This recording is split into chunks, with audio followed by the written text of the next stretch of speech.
Gerard Mayo's offensive staff and offensive coordinator. The NFL Network folks saying McDaniels is a possibility to come back. What do you think? So on a somewhat internal candidate, so, Bill O'Brien, from what I understand, I think a lot of these coaches are away. I think they're giving them a little time deciding. Again, remember, you can't really do anything with even offensive coordinators until a week from yesterday. Okay. With the Reunite rule, like you have to do 2 in-person minority interviews, and those can't be done until after the divisional round. So there's no real rush to this. I think that Bill O'Brien, I think he would be open and listening. I would put the chances of low on him remaining here. The big overarching thing with all of this is, what is Bill going to do? I think a lot of people are waiting to see what Bill does, and a lot of them are hoping to go with Bill. Really? Yes. Including Bill O'Brien. I mean, look, the scuttlebutt among the league is that they think Bill's going to get the band back together with McDaniels, O'Brien, Joe Judge, Matt Patricia, like all of this stuff. Is Brady coming back too? O'Brien and Josh McDaniels? There's a sense that McDaniels might be looking to sort of take a step back a little bit, and he would be more like assistant head coach, personnel liaison, sort of like Matt Patricia and Joe Judge have done in recent years. That sort of thing for a year or two. I don't know if that's fact. That's being talked about in league circles. They think Bill's lining things up. And look, that could be why Steve and Brian Belichick, apparently they have offers. It doesn't look like they've done anything with it yet. That could change very quickly. We could hear all sorts of announcements tomorrow. So I would put the chances of O'Brien being back as low. McDaniels, I would also put it low. I think that he would listen. He'll listen to any offers. He's talked to other teams about other opportunities. And you also have to understand that given his contract with the Raiders, McDaniels kind of has to listen to every offer, or the Raiders could come after his money. Got it. That he's not trying hard enough to get another job, that sort of thing. Like, who was that defensive line coach here? Arkansas. Bielema, Bielema. Like that sort of thing. So it was hard to remember which one. Yeah, right. Could be more specific. We could hear about them, Gerard and Josh McDaniels, getting together and talking at some point in time. Whether it leads to anything, we'll see. But I put both the chances of low as O'Brien, McDaniels, but I'm not ruling anything out. Good. Another massively important decision, because the quarterback you draft and go forward with has to be tied at the hip with this offensive coordinator. And what scheme is that going to be? Are we going to stick with the dated, antiquated Charlie Weiss, Josh McDaniel, Bill O'Brien thing? Or are we going to get with everybody else and get one of those snappy new McVay, Shanahan, that sort of thing, or at least an Andy Reid thing, or at least something different than what's been going on here for the last generation? Hugely important. Yeah, look, again, who's going to make that call? I'm not even remotely upset that those guys aren't back. And if I were Belichick, I can see what Greg's talking about just quickly on that part of it, that, you would have them both, because O'Brien's not going to last. O'Brien's going to get a head coaching job either in college or in the NFL again. He's only had one go at it. McDaniels is a dead-end street. I mean, he's an OC now, and that's it. I'd be shocked if he gets a third crack.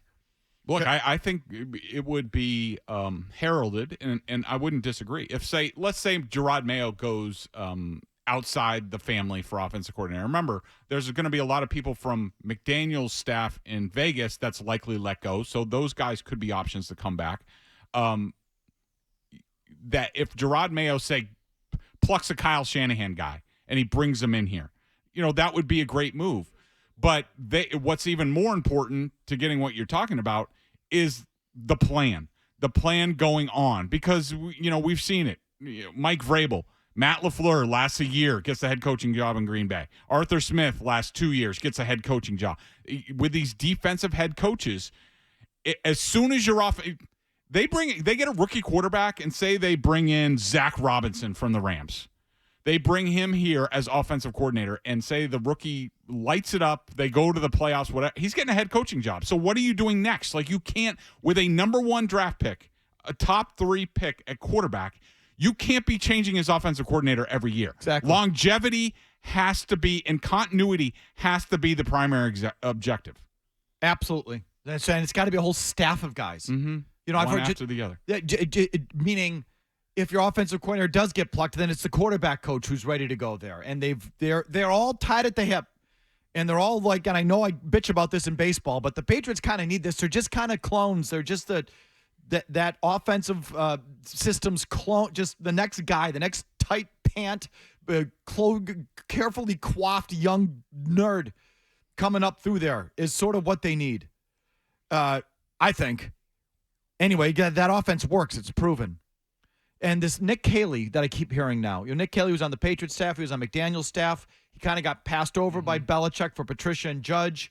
He left. He's been with McVay the last couple of years, right?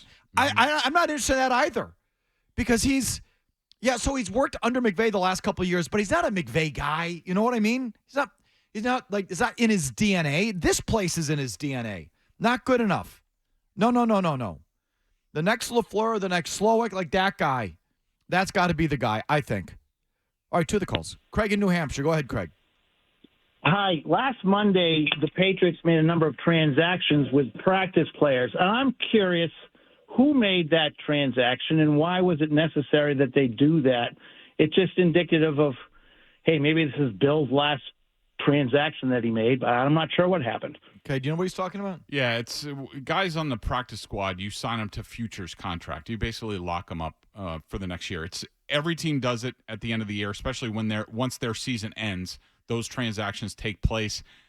I'm sure the head coach has a little to do with it, but it's mostly the personnel department. It's basically you keep 6 to 8 guys from the practice squad for the next year. Okay, non-story. Steve in Boston. Go ahead, Steve.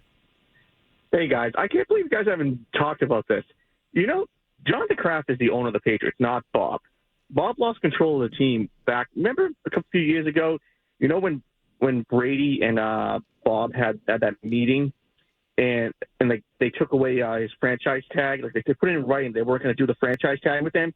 I can bet you 100% because it makes no sense that Bob took that away without getting something back. And I'm pretty sure they negotiated a contract for the future. But then, if you remember, okay, I'm just gonna stop you. Parsing out John and Robert, I don't know why I have no interest in that. Like, who the hell knows? They're in it together. I do think John, and I this is just from what I read. I mean, from guys who have been right about a lot of things, like Seth Wickersham or Greg here, is that he's just involved, and he's demonstrative, and he made his presence felt here at the end with Bill. And I get the sense he's making his presence felt here in the transition. Who runs the team? I still think it's Robert. He's at the owners' meetings, but we're going to try and parse that out. Are you inside, caller? Like, do you understand? Do you know, that dynamic between the father and the son? Why you waste your time with that? It's a package deal, but Jonathan's assertive. That's just where I would put it. Oh, without question. Look, Jonathan's involved, and he's going to be involved. No matter what they say tomorrow, no matter what the other reports are, he is very involved. I mean, I remember at this time last year, I wrote a report saying, look, it's not definite that Bill could be back. Like, the Crafts are pissed, and they need to hear the right thing in this meeting or it could be gone. And, of course, I got a lot of, you're making it up. And what is Wickersham report that Jonathan Kraft was telling people a year ago? This guy's done. He's done. He's out of here. He's got to go. I mean, he's got to go.